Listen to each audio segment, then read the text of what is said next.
Welkom by Wild & Wonnerlik, WILD&JAG se weeklikse nuusprogram. Ons kuier saam by Cape Wildlife Groep se amptelike bekendstelling in die Kaap. Ons wys vir jou waarna jy kan uitsien in die November-uitgawe van WILD&JAG-tydskrif en ons hou jou op hoogte van die gebeure in die bedryf.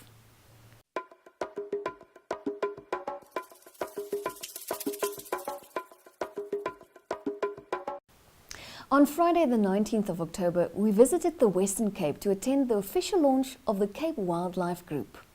And this group is ready to take on the wildlife industry. Here's a look at the splendid event. The Western Cape has always been known as one of the most visited tourist destinations in South Africa, specifically for its natural beauty, white sandy beaches, historical attractions, wine, only to name a few, but not, however, as a wildlife destination. The Cape Wildlife Group intends to change this. On Friday 19 October, the group held their official launch at Watervliet, Stellenbosch. Guests from near and far attended the special occasion, and familiar faces in the wildlife industry were also there to show their support to the new group.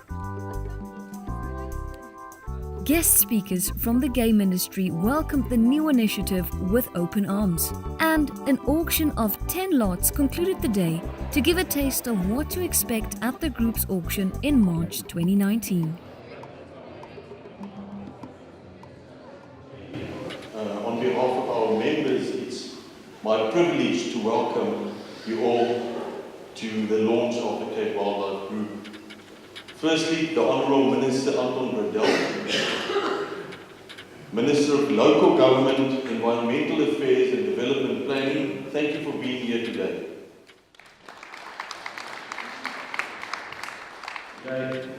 To allow me to congratulate you and your clients as well as your stakeholders on this event.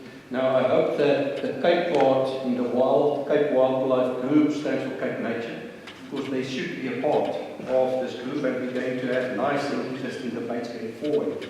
Now you can also, here I've got a little brave, it komt now van Mamersburg kant af. At that stage it was architects, it was planners, it was developers, sit around the table, discuss and debate legislation with province, which items and issues we need to change to create the space for them as a business to thrive. Because it's not easy to run a business, and we realize that. Yeah, I think government's biggest challenge is to solve poverty, and we can only solve poverty through jobs. And the creation of forums like this will help government. I think the game industry has got huge potential. We all know it. It's a huge economy, and obviously the Western Cape wants its part of that economy. We cannot send all the tourists through to other provinces. We want to keep them here as long as possible, and obviously within the game industry, there's a couple of categories through which people can make money. It's not a sin to make money. It's actually a miracle to make money in these days in the downswing of the world economy. So we motivate and we are very thankful for private sector coming to the table, starting forums like that, investing in the Western Cape. And we will do everything from our side to motivate them and to keep the business here in the Western Cape. We're very pleased that you are here, and let's give her a warm welcome. Thank you.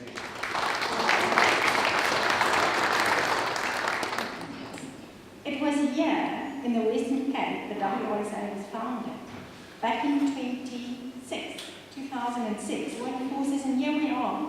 WISA, an organisation with a mandate to secure the sustainable future of wildlife ranching and wildlife ranchers. That was 2006. Okay. So I was asked today to talk about how WRSA can help and assist the wildlife industry in the Western Cape. And I closed my message by saying that WRSA as an organisation is there for the needs or to address the needs of game farmers. And we'll do that in the Western Cape as well. And we'll do whatever we can to assist the wildlife ranchers in the Western Cape to make a success of their business.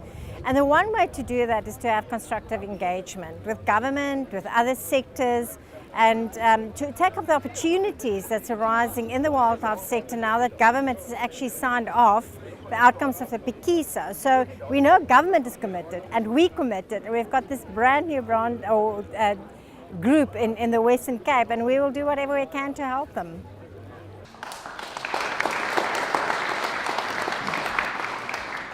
It's wonderful to be here and to see the vineyards. Definitely a different pace of life, and I know that the weekend started yesterday for all of you. I know that that's how it works in the Western Cape. So thanks very much for giving me your time to be here. Okay, so we talked about the 4 pillars of wildlife breeding and of wildlife ranching, and essentially I want to talk this afternoon to you just about 2. One of them is ecotourism, and the other one is wildlife breeding. And most of the wildlife breeding component of it will be the experiences that we faced in the 3 auctions that we've held on in the Eastern Cape. And it's so nice there's going to be an auction in the Western Cape, and then there's going to be one in the Eastern Cape. You may not have to go up to N1 again, which would be rather nice as well. Well, first of all, I think what's most important is for the Cape Wildlife Group to understand their market. You know, they have such a wonderful opportunity, being one of the first auction groups in this area, that they've got that if they engage with their buyers and they have a good understanding of what their buyers want, and they're able to translate that into the animals that they're able to sell, then I think their chances of success are going to be so much greater. But I think what they have, the advantage that they really have, is that they're breaking new ground here, and it's fantastic. You know, as from the Eastern Cape to see a group like this in the Western Cape developing, I think it's so good for the industry in South Africa, but most importantly for the Western Cape. I think it's exactly what the Western Cape needs to put them on the map.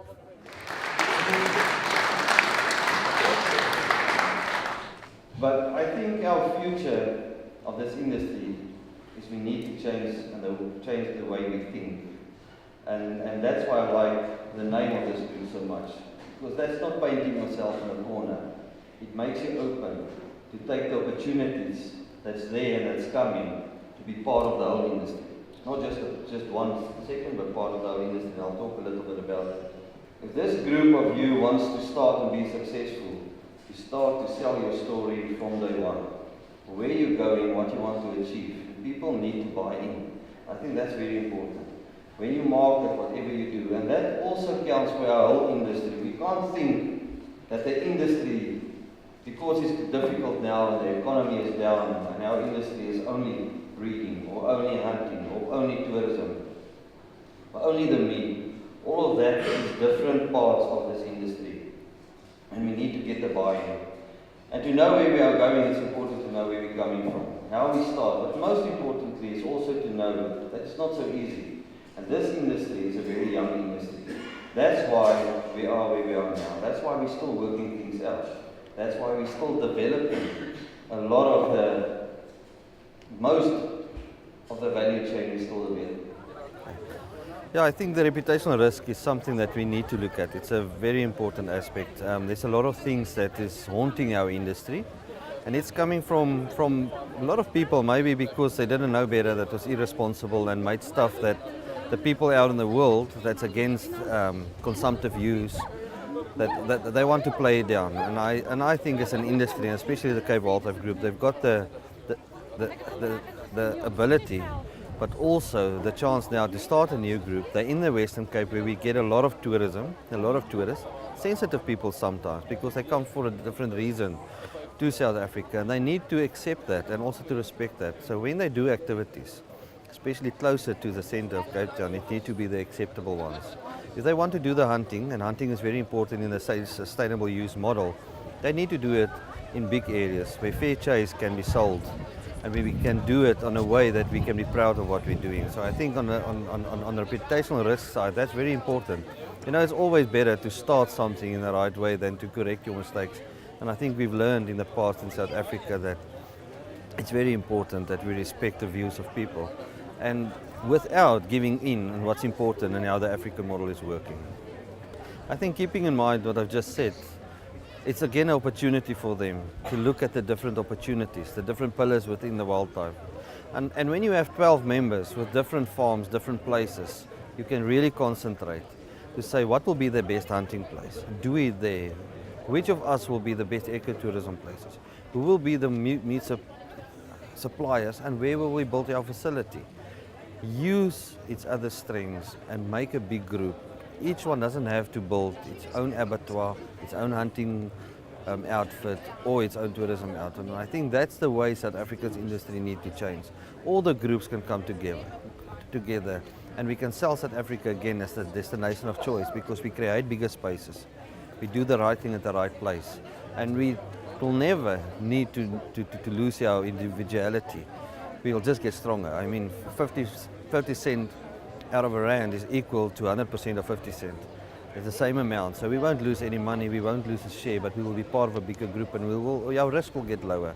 And we'll get input of more people. And I think that's where the industry can grow when we get more ideas and better ideas. 26,000 and it's 26 down 27. Let's see if we're 27, 28, number 28, 28,000. Yeah, that means the result here 62,000. 62, don't worry, 62. 3 just for you. 63,000 and the regular 63, 63, the regular 69, 63, and then we have and the result here 3 and 63. What the here 3 and 63. 73,000. Thank you, players. 73. To Fernando, all done. 73,000. Yeah, very excited after this launch. It looks like it was a good turnout. We had a little hunting auction with 10 lots. It seemed to go very well, created a bit of hype. The fantastic Audrey Kitsoff came and gave some very wise words of wisdom for us. Vian van der Linde, absolute veteran of the industry. It's always great to listen to him talk. And then obviously legend of the Eastern Cape, Mr. Angus. It's incredible. I mean, these guys came and shed a lot of light, and just the general feeling of the whole day kind of gave an impression that the Western Cape is going to be a big role player in the industry going forward. So we're very excited, and this is the beginning of a new stage for us. And yeah, we're going to take hands together and move forward in the right direction, and hopefully we can take wildlife ranching to the next level in the Western Cape and in South Africa in a whole. We are now in a position where, as a group, we can put those animals that we've bred, make it available to potential game ranchers in the Western Cape, and that is part of our purpose. With the auction that was held on the 17th of March last year by Wildswinkel, that held the Boland auction, we had a very good turnover, and we invited all the sellers on the day to become a part of the Cape Wildlife Group. That's how we ended up with the launch today of 12 members of the Cape Wildlife Group, and our aim is basically to include everybody and to exclude no one. So we will be concentrating on the hunting industry, the ecotourism industry, as well as the game breeding industry. And in time we will also focus on the game meat or venison, as it's been referred to. I do think that we have the opportunity in the Western Cape, with the attendance like this, the auction next year, to make a difference in the industry and to develop the industry in the Western Cape, which is primarily our aim.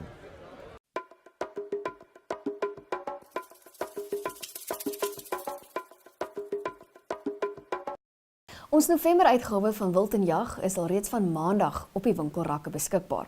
Kyk gerus uit vir 'n pragtige baster gemsbok op die voorblad. Hier is waarna jy kan uitsien. Met die jagseisoen wat vir eers iets van die verlede is daar nou baie meer fokus op skietkompetisies en kyk ons in hierdie uitgawe na skietdae wat onlangs plaasgevind het. Die tweede Safari Outdoor Night Force Gong Challenge buite George op bladsy 14. RS Sport se 7de suksesvolle groeperingsskietbyeenkoms in Welkom, bladsy 36. En die Safari Outdoor 2018 International Dangerous Game Shoot op bladsy 52. In this edition, we focus on the rowan antelope, and you can learn more about this animal on pages 18 to 21. You can also enjoy our monthly In Conversation With on page 82, featuring an interview with Tebogo Mogashwa, owner of Babirwa Game Ranch and president of WRSA.